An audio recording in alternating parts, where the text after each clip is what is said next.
Hi, I'm Peter Rosenberger with Standing with Hope. One of the things that we do at this organization is we work with developing countries to train and equip their workers on how to build quality prosthetic limbs for their own people.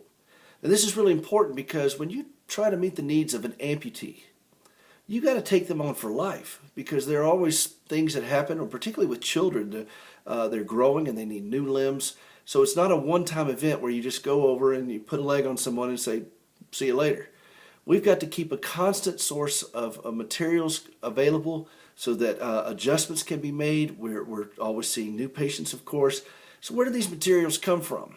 Well, we try to connect with people from all over the country, from manufacturers, from people who, amputees who have discarded a leg for whatever reason that they don't use. My wife has used several of hers. She's a double amputee herself. Or from family members of amputees who have passed away and they don't know what to do with the leg. They don't want to throw it away. We'll take it because there are all kinds of little components that can be recycled and reused. Now, we don't recycle the socket. That is custom fit to each patient, and we'll make that on site in Africa where we work. Each patient will get a custom fit carbon fiber socket. It's a phenomenal socket. And we'll reuse all the different pylons and the features of the feet. All of those device pieces can be recycled and reused. And it's a little bit of a trick to disassemble a donated limb. And so I asked one of our prosthetists, our senior prosthetist, Craig Helberg, if he would mind demonstrating for this. A prosthesis will often have a type of a skin covering. It'll have a socket, a foot, and a pylon. This is the pylon. Inside the pylon are Allen screws, and the Allen screws are tightened and loosened by the 4mm.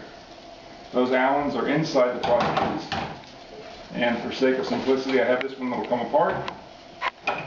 They would be in here. They would hold the socket onto the pylon, which is internal. At the other end of the prosthesis, if you cut the cover off with a sharp knife, is another pyramid and another clamping screw. You would take your 5mm wrench, put it in there, loosen that screw, and you can pull the pylon out. You can then separate the foot from the pylon and the cover from the socket and send them to Standing with Hope, and we'll reuse them in Africa for people that can't afford prosthetics. There is one more component that comes inside the socket, which looks like this before it's used.